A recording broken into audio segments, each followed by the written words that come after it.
जानकारी और भी प्राप्त हुई कि जो अभी ये साइबर क्राइम का फ्रॉड है उसके खिलाफ कार्रवाई किस तरीके से की जा सकती है और कैसे बेटर इसको हम रोकथाम कर सकते हैं। इस टोटल अभियान में जो सबसे अच्छी बड़ी कार्रवाई हुई है वो गंगानगर में हुई है, जहां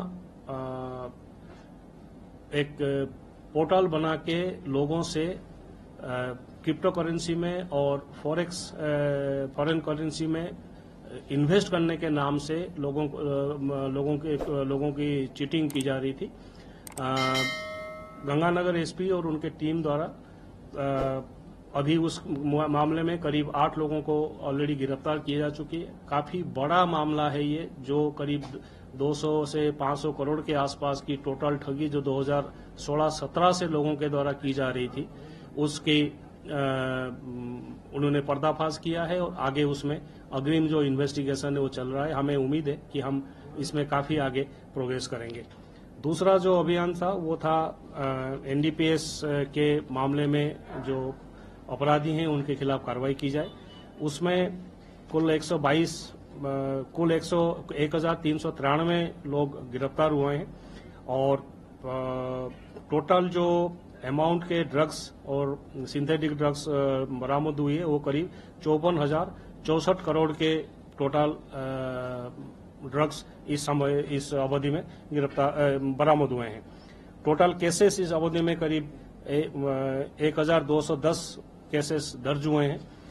इस अवधि में करीब 122 इनामी अपराधी जो पहले से एनडीपीएस वांटेड केसेस में वांटेड थे उनकी गिरफ्तारी हुई है और साथ में करीब 23 तस्करों के खिलाफ हम 68F एनडीपीएस के तहत उनकी संपत्ति को फ्रीज करने के कार्रवाई किए हैं और 56 इस्तगा से भी प्रिवेंटिव डिटेंशन के लिए पीट एनडीपीएस या राजपासा के तहत तैयार करके उनके खिलाफ भी कार्रवाई की जा रही है।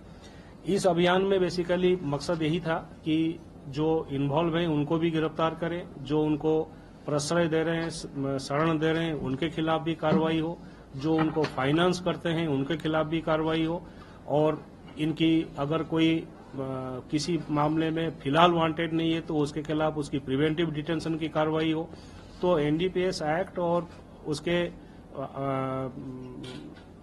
मिलता जुलता जितने प्रकार के कानून में अधिकार है कि आप एनडीपीएस के अपराधियों के खिलाफ, ड्रग्स के अपराधियों के खिलाफ क्या जितनी प्रकार की कार्रवाई हो सकती है वो सभी प्रकार की कार्रवाई में स्ट्रेस रहा, प्लस जो पुराने केसेस में वांछित थे उनकी गिरफ्तारी में भी स्ट्रेस रहा। इसमें भी इस अभियान में काफी अच्छा कार्रवाई हुई है। डिटेल्स हम अभी शेयर कर देंगे आपके साथ, लेकिन ये भी मैं आशा करूंगा और उम्मीद भी करूंगा कि हमारे जो स्टाफ हैं इन दोनों अभियान में जो कार्रवाई किए हैं जो उसको अधूरा नहीं छोड़ के आगे हम इसमें और कंटिन्यूअस कार्रवाई करते रहें, भले ही राज्य स्तरीय कोई अभियान चले या ना चले।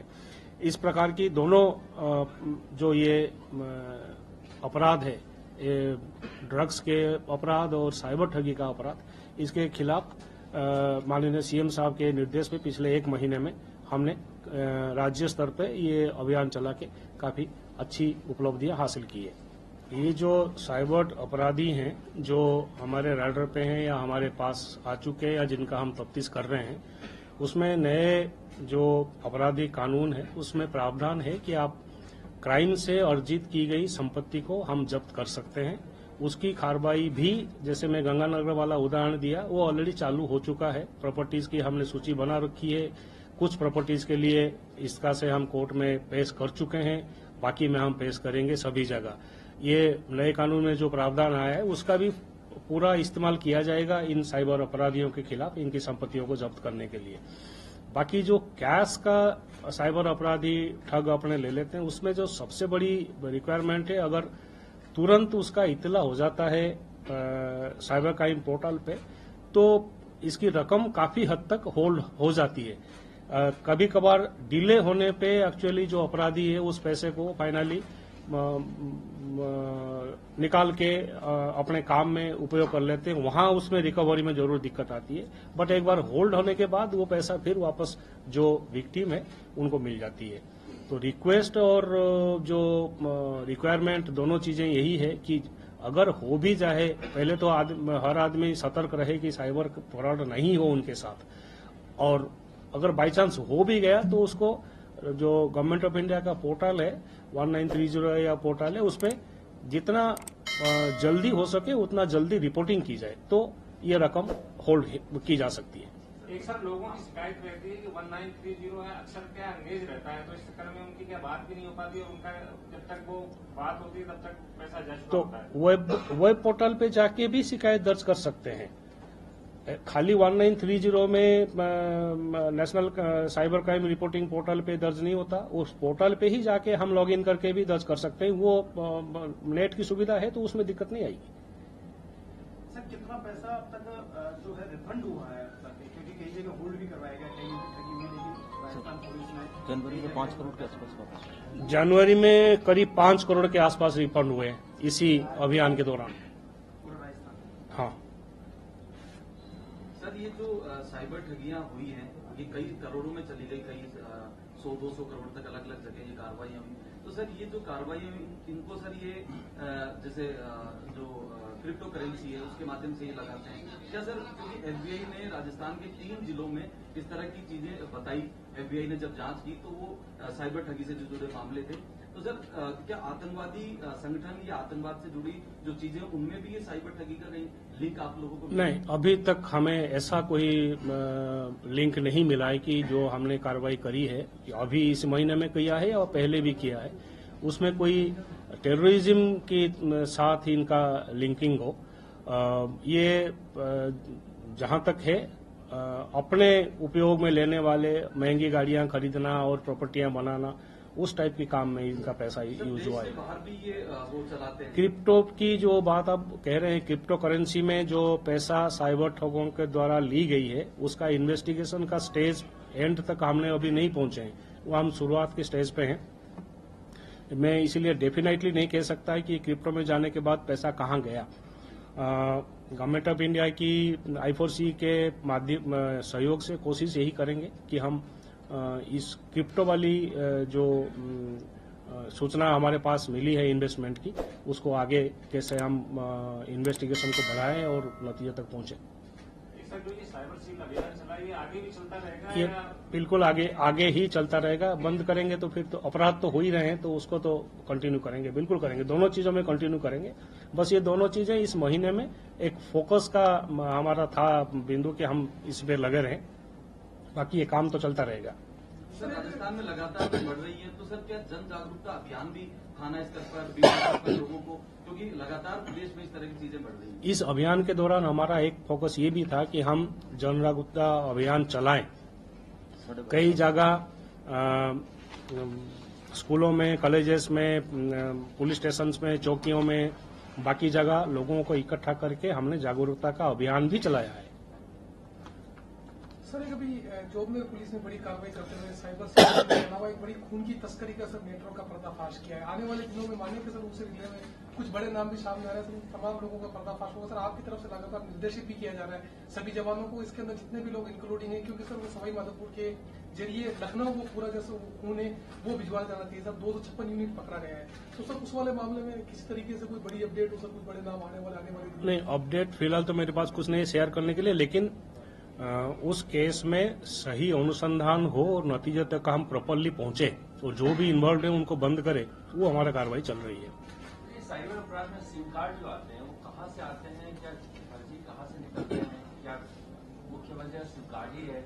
मुख्य वजह सिम कार्ड ही है। और जो हमने जैसे आपको ध्यान ही होगा, पिछले साल भर से सीएम साहब के डायरेक्शन के बाद भरतपुर डिवीजन में साइबर अपराधी जो एक्टिव थे उनके खिलाफ आईजी भरतपुर ने काफी अच्छा कार्रवाई करी है, पर्टिकुलरली डीग जिले में एसपी डीग द्वारा।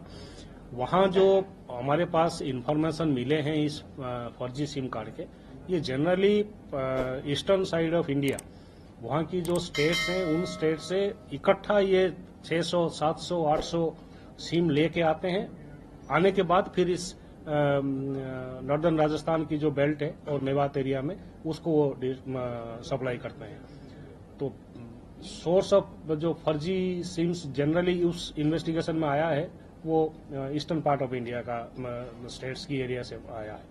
इन कंपनियों से इशू होते होंगे तो कंपनियों से कोऑर्डिनेशन हो रहा है क्या कि किस तरह से इशू हो रहे हैं? नहीं, ये तो कंपनियों के लिए तो क्लियर कट डायरेक्शंस है ही कि बिना आईडी प्रूफ के आप ये देंगे नहीं। फिर भी अपराधी गैंग जो है, जैसे आप साइबर फ्रॉड में म्यूल अकाउंट्स की बात करिए कि लोग अपने अकाउंट किराए पे दे रहे हैं कि आप साइबर फ्रॉड के अमाउंट उसमें जमा करें, वैसे ही सिम के लिए ये पूरा कोई गैंग का नेटवर्क बन जाता है जहां सारे लोग इन्वॉल्व रहते हैं कि कोई सिम का सप्लाई कर रहा है, कोई बीच में सिम लेके फिर आगे सिम सप्लाई कर रहा है, कोई अकाउंट किराए पे दे रहा है। तो इन्वेस्टिगेशन में कोशिश यही की जाती है कि जितने लोग इसमें इन्वॉल्व हैं शुरू से लेकर अंत तक, उनको हम लें और बुक करें और कानून की सजा दिलाएं। सर, क्या एआई और डेटा एनालिटिक्स का उपयोग किया जा रहा है अभी साइबर अपराध को रोकने के लिए? अभी राजस्थान में पुलिस में हम इसको यूज नहीं कर रहे हैं।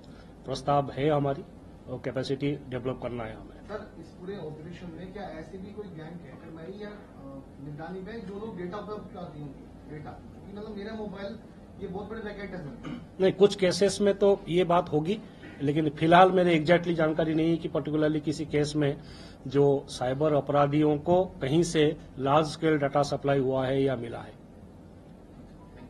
Thank you. सर, एक आखिरी सवाल हो सर जी। प्रदेश में ट्रांसपोर्ट की तरफ से जो इंस्पेक्टर्स हैं उनकी हड़ताल चल रही है। धौलपुर में एक पूरा प्रकरण सामने आया, अवैध हिरासत में तो इंस्पेक्टर को रखा गया। विगत दिनों पहले भी धौलपुर एसपी के खिलाफ एक शिकायतें उनके परिवार भी हैं, सीएमओ तक भी शिकायतें हुई हैं, उसमें क्या चल रहा है सर? लगातार फैक्ट्री पर किस तरह अभी उसकी इंक्वायरी रिपोर्ट हमने मंगाई थी इंसिडेंट्स की उसका एग्जामिन करके आगे जैसे भी होगा उसकी कार्रवाई करेंगे।